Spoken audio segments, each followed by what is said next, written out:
Dane, your thoughts on pitch? Let's not waste any time. You got to ask yourself the question: is that a good advertisement for our format? 34 wickets in 2 days, pretty one-sided affair, I would say. So I think it kind of leads into what everyone's thinking, actually. I'm obviously a purist of this format, and we want to see the game go to 4 or 5 days. And yeah, just the way, the nature of it, how it started to play with some seriously steep bounce with the old ball. I mean, you kind of hiding to none as a batting unit.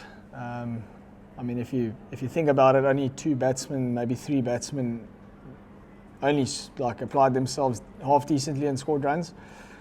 So yeah, I don't think it was a very good test wicket, no. Just on that, do you think it reached a point today where you would call it unsafe, or was it heading in that direction just to be a batter out? I did ask the umpires when was it KG got head out down leg. I mean, I said, like, how long does it go on for until it potentially is unsafe? And then Nortje was bowling those short ones that were flying over our heads.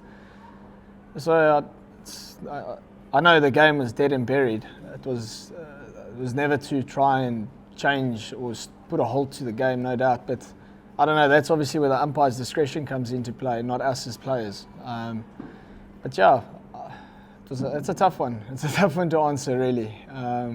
So yeah. The way Nortje bowled at the end there, especially, was that you said pretty quick and pretty short. Was it even though you probably couldn't win at that point? Was that a point to prove from your point of view in terms of what a message you were trying to send there? Yeah, it was obviously, let's try and see if we can open some old scars. Purely just bring in our intensity and maybe get them 3-4 down, and those batters going into Melbourne with maybe a little bit less confidence. It worked out nicely. Result aside, I guess it was one of the game plans that worked out for us over the last 2 days. Can't say there were many, but yeah, at least that one did work out for us. So, the way the pitch was flying sometimes, was it because it had been a bit soft initially and divoted with the ball, and it was then hitting the divots? Yeah.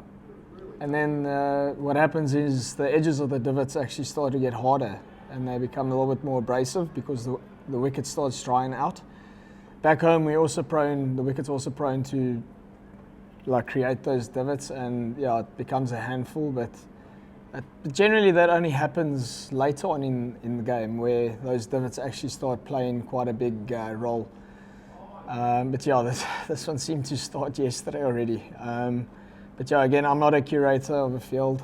I wouldn't know how to prepare a cricket pitch.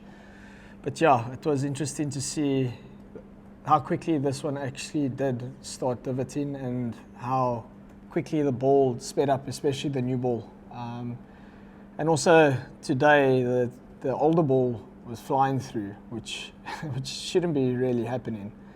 But yeah, the divots definitely had quite a big role to play, especially with the sideways movement and then up and down, and then obviously the ball that's got that steep bounce, which is quite something to face. It's quite dangerous, isn't it, when it gets to that point? Yeah, but the game was as good as finished, I guess.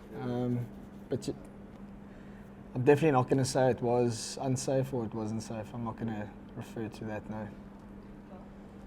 What do you take out of that Rabada spell at the end? I know the game was gone, but look, you might have left a message there for the Australians. What do you take out of it in your team? Confidence, I think, is obviously a massive figure for us not just in our bowling group, but within our 16-man squad.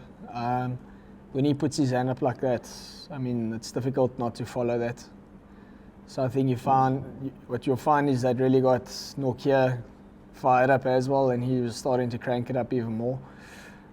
So those are nice things to have within our ranks. Hopefully that can inspire our batting unit to get their heads right and to knuckle down and get some performances under their belt for us come the next game. Dean, when you asked the question of the umpires about the safety of what was going on out there, did they give you a response? No. It was, there were only a handful of runs left, so I think maybe they thought I was just trying to take the mickey or whatever the case is. But I mean, it's not a bad reference point going forward to get a reply. But yeah, I don't see it changing anything really. But no, there wasn't a reply. Can I ask you also about, you know, maybe opening up some mental scars for the Australian batsmen going into the next test? He's one of those, David Warner. Do you feel like your bowlers? Not just him. I think all of them. We're always trying to find another way to have an edge over your opposition. And if this was a way of maybe getting into their mind further, brilliant. I know a guy like KG is most probably the most feared bowler that we have, purely because of his reputation and record. So if he's got that confidence running into the next guys, it's brilliant for us. So we're always looking for the edge. Even though the result didn't go our way, we're still looking for that. We're still trying to find ways to get into guys' heads. So yeah, it wasn't the worst exercise. So, pitch notwithstanding, well, how do you go away from a test then like this, where obviously the pitch played quite a role when it looks at the batting? Because we obviously talked about their batting a lot before this. Do you go away and kind of put a lot of stuff down to the conditions, or do you look at perhaps changing the team, or how do you refocus and that from the batting after something like that? I think all options are available at the moment. Yeah, they're all on the table, don't get me wrong.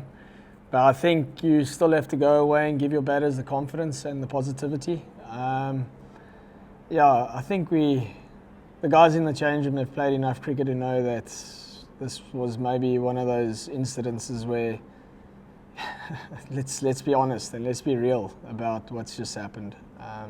And it's not like our guys were throwing wickets away. We were getting absolutely jaffed out really, and they bowled properly. You got to be mindful and take all of that into consideration. So yeah, it's definitely the way I'll be approaching that. And yeah, coming into this game, our batters were confident. We prepared bloody well, and we played the warm-up game where most of the guys got some good runs and time in the middle. So it's not like the confidence is low. I think we just need to be realistic around what's just happened, and obviously try and rectify it. We do have extra days now where the guys need to tap into the mental spaces, which is, I think, their biggest enemy at the moment, because you can really withdraw yourself from what's happened instead of actually facing it and learning from it. So yeah, that would be my approach going forward for our group. Just on the extra days you have now, after a result like this, do you just take time away from cricket, or are you the kind of captain who wants everybody to just jump back into the nets like tomorrow or day after and just start looking at the next game already? I mentioned this already in the past 4 or 3 interviews I've done.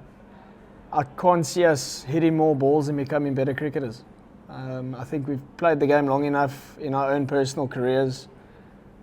I think the guys know their games pretty well already, but hitting another 100 balls or 200 balls a day, it's not going to make you a better cricketer. I speak from a personal point of view, it's not going to make me a better cricketer. It's just one of those games where you failed, and that's how I view it.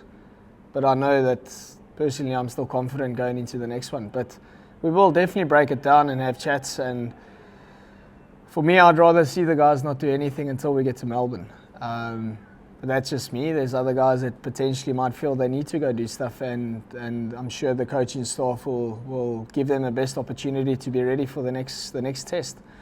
There are many ways, I guess, and also availability of facilities is also big for us being able to give those players opportunity to get themselves in a better space. Talk about your batting that day. It was attempting to play for Brian after he scored runs. Looked very confident until that. What did you look at now? Where's he for the next test? Look, the option of the 7 batters, 4 seamers was very much a talking point, but I like having a specialised spinner.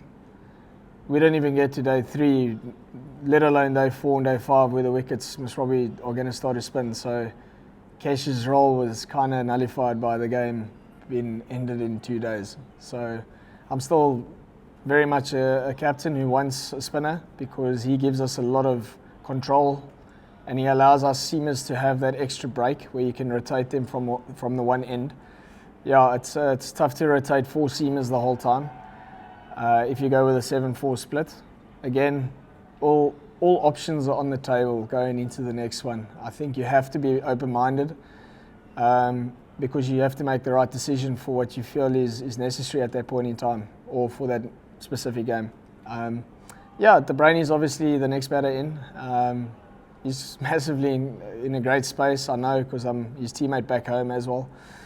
So I know he's he's got a lot of confidence and he's scored runs back home and he's scored runs now in the warm-up game, which is great. And so I know he's a guy that we can bring in potentially who's going to give us that extra boost.